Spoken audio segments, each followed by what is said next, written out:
דוקטור מלכה קץ, מרצה במכללת דוד ילין, שתרצה על אגודת היהודי ההררי המזרחי בארץ ישראל בימי טרום המדינה.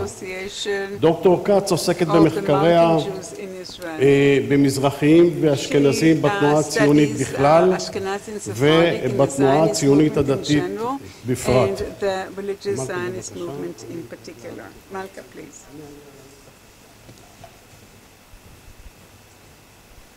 Okay, thank you. אני התבקשתי לדבר באנגלית, אז my lecture will be in English. In the early 1920s, following the establishment of the Knesset Israel institutions in the British Mandate era, a group of Caucasian Jews in the colonies, Moshavot of Petach Tikva and Rishon LeZion, initiated an association that would operate within the framework of the religious Zionist Mizrahi movement, not Eastern Jews, but belonging to the Mizrahi party. And they founded the Association of Mizrahi Mountain Jews in Israel. The main source for this lecture is tens of letters written primarily through 1924 between the Association of Caucasus Jews and the Mizrahi organization in Eretz Israel. The letters were found in the religious Zionist treasury at Mossad Rav Kook in Jerusalem, as well as excerpts from the movement's journals, Hator, the Mizrahi weekly newsletter in Israel, and HaMizrahi, the movement, the movement's journal in Warsaw and beyond. An examination of this short-lived connection between the Caucasian Jews and Mizrahi movement offers an important look into a broader expanse of attempts by Caucasian immigrants, Olim, to integrate into national Zionist life in the 1920s and to position themselves within the framework of the organized issue in an era of institutionalization and the formation of sectorial society in Eretz Israel. It also demonstrated the perception of this group and its relationship with organized movement within the issue. The immediate historical context for the group addressed here is the third and fourth Aliyah waves of modern Jewish immigration after the First World War, as a result of the prolonged civil war in Russia and Caucasus, and many Caucasian Jews immigrated to Israel. This immigration wave rose between 1920 and 1922 following the events of the Russian Revolution and the rise of the Russian Bolshevik regime. During these years, which saw the establishment of the British Mandate and the early days of the national homeland, the national establishment was formed, including the Zionist organization and its departments, like Aliyah, Ityashvut, settlement, and so on, and the Knesset Israel institutions. Okay, I'll talk about it later. The community forming at that time was a sectorial society where every movement and group fought to settle the land according to their ideology. To this end, they worked to increase their electorate in the Yishuv institutions and the Zionist movement to gain a greater share of resources for the members of their sector. The party was the political organization through which the sector achieved its needs. The Caucasian Jews realized that the rules of the game had changed, and in order to achieve their goals, they had to become entered with one of the parties. and by virtue of their membership, their needs may be fulfilled. This insight was gained against the background of the economic crisis of 1923 in Israel, which affected the Caucasian immigrants who failed to settle and remained on the margin of the agricultural sector.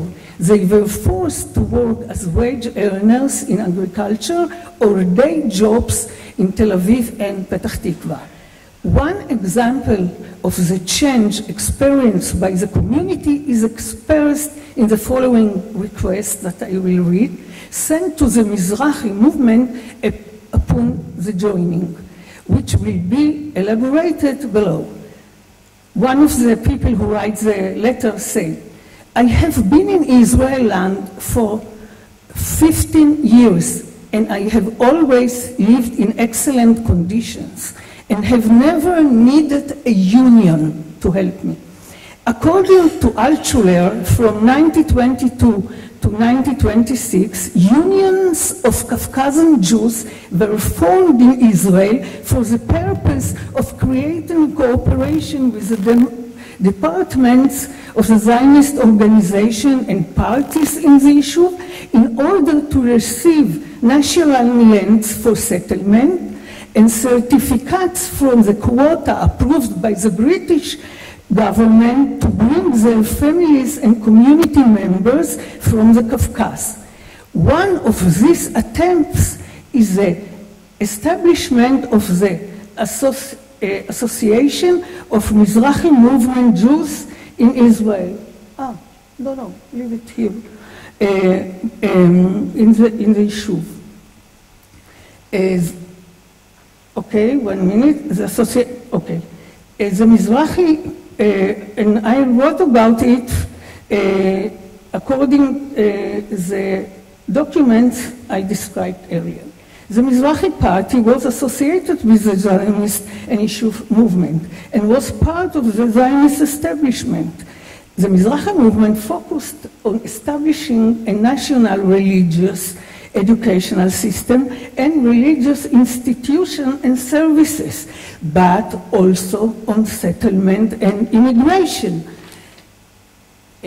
For Caucasus Jews who maintained their religious heritage after immigrating to Israel and were led by rabbis such as Rabbi Yaakov Yitzchaki, a rabbinic scholar and Zionist, the choice to support Mizrahi was obvious, but it reflected not only their traditional outlook, but also their understanding of the new reality. At that time, Professor Chaim Pick, one of the leaders of the Mizrahi movement, served as head of the immigration department for the Zionist organization. Pick was also the custodian of the Salvandi land perched in Frankfurt for religious farmers and workers. Mizrahi and Poel Mizrahi also led campaigns to acquire lands and established the Mizrahi Bank. One of the definite objectives of the bank was to assist association or groups with the establishment of agricultural colonies by residents and immigrants who are close in spirit to the Mizrahi organization. The correspondence shows that the association was initially formed in Petah Tikva towards the end of 1923. The initiators turned to the head of the movement and party in Israel, Professor Chaim Pick and Rabbi Yehuda Leib Fishman Maimon. In order to be recognized as Mizrahi members, they had to hold a democratic election between themselves, elect a secretary and chairman, write bylaws, establish an association council, and submit the history of the community in their country of origin. In addition, the members committed to sell Mizrahi shekels for the Jewish year, for the Zionist movement for this year. Early in January 1924, Mizrahi movement approved the association and published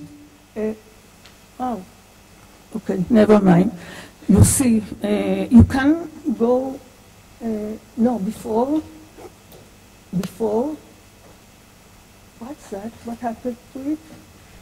Okay, that was, no, okay, okay, stay here, okay. It will be in the end. And they, in addition, okay, and published its establishment in the weekly newsletter Hatur. The first 90 numbers, all from Petah Tikva, began recruiting members from other circles of Caucasian Jews in Rishon LeZion and Tel Aviv-Jafo. The number quickly grew to more than 100 members. The members wrote letters requesting assistance for Mizrahi leadership on purchasing land in order to become independent agriculturals, including members in the program for growing tobacco crops, assistance with medical treatment, and obtaining immigration license certificate for their relatives. They also, another matter of concern was application for Mizrahi Talmud Torah schools for the children and academic scholarship for poor children in the community. They also request an administrational budget to cover the cost of the association activities. From the letters we can see from the documents that the core group of members that arranged the appeal to Mizrahi were primarily of Caucasian descent and raised in the settlement of Petah Tikva, resided in the settlement of Petah Tikva and Rishon LeZion, including mainly wage earners and agricultural workers. Based on the names and locations of the members relative in the certificate application letters, places like Rozhny, Chechnya, Mozdok, Ostia, Petrovsk, Makhachkalka, and the surrounding of Pyatigorsk. The places of origin seems to be the North Caucasus, where Jews faced the rise of the Bolshevik to power and experience the instability that characterized the region. The members introduced themselves as dedicated and experienced agricultural for approximately 20 years.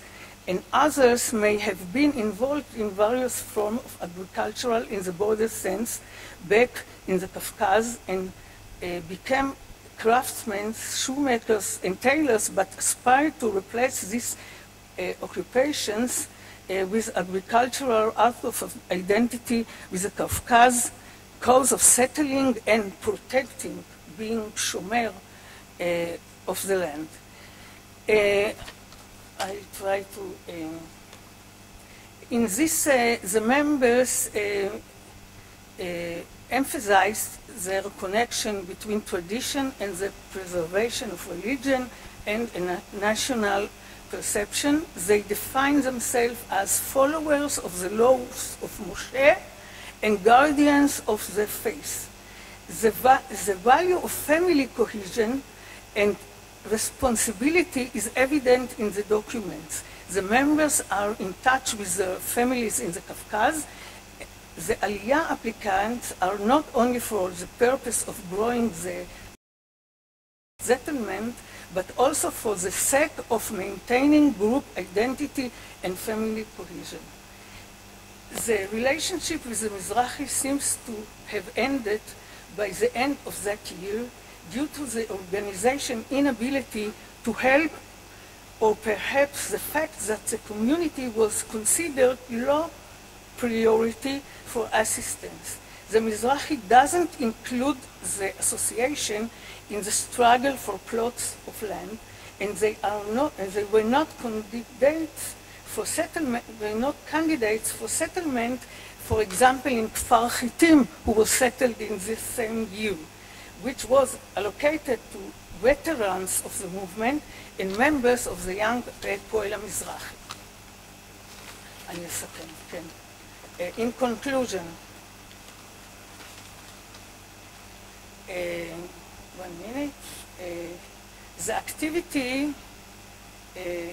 activity of the Association of Mizrahi Mountain Jews in Israel points not only their difficulties, but also their power and involvement in the settlement society. They showed adaptiveness to the establishment's modes of conduct, to the sectorial society of the national homeland, and to the array of parties and their roles. They also demonstrated admirable orientation towards the heads of the settlement departments and the central leaders of the Mizrahi movement. These qualities enabled the group to become integrated later on in Israeli society and attain significant achievement and position. In one of the later, here you can see the another go, why is it, another one, oh, what you can see is, for a minute, it's an example, a letter they wrote to Rabbi Meir Berlin, the grandfather of Professor Meir Bar-Ilan, who was the president of the Mizrahi in the United States, and came in this year to visit Israel. And they wrote him a wonderful letter. If I can only just okay, you can see what they wrote to him, and they knew who he was. They knew how to connect him. So it shows not only their problems, but their power to integrate into the society, in this case, in the Zionist religious Mizrahi party.